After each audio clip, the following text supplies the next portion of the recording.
On se retrouve dans cette nouvelle vidéo où nous allons vous faire découvrir les entrailles de la maison de la Bastide.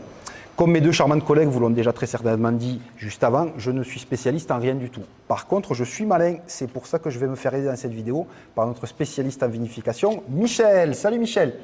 Bonjour David, bienvenue à tous et c'est avec plaisir que je vais vous faire découvrir le cœur du chai de la cave de la Bastide. Tu vas nous parler de quoi? On va se concentrer sur l'élaboration d'un vin phare.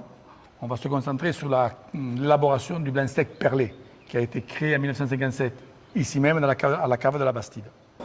Quelle va être la première étape, Michel, pour l'élaboration de ce fameux vin perlé?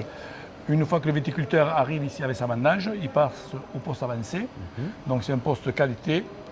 Une fois qu'il a franchi cette étape, il va au quai de réception.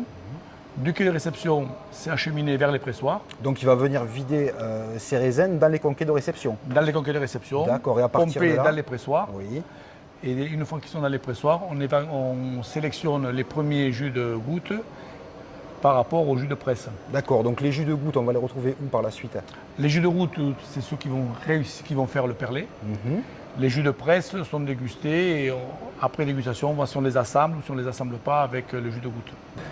Et donc ce jus, Michel, ensuite, à la sortie de pressoir, on va le mettre en cuve pour le début de la fermentation alcoolique, j'imagine?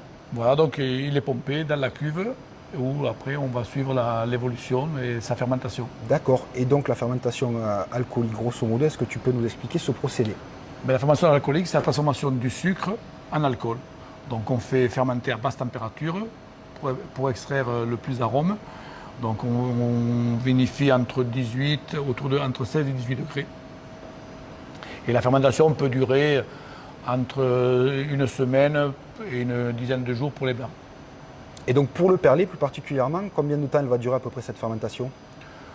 On va dire qu'on va partir sur une dizaine de jours. D'accord.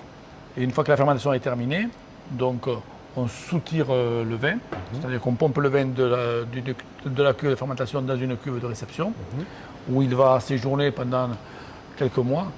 Pour le perlé, comment elles vont se former ces fameuses bulles caractéristiques? Les bulles, c'est qu'on essaie de garder le maximum de gaz carbonique lié à la fermentation. Donc il se dégage naturellement ce gaz carbonique. Voilà. D'accord.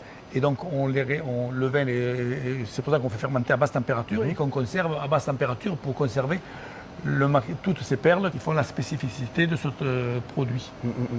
Et donc après la fermentation alcoolique, qu'est-ce qui va se passer? Quelle est la prochaine étape?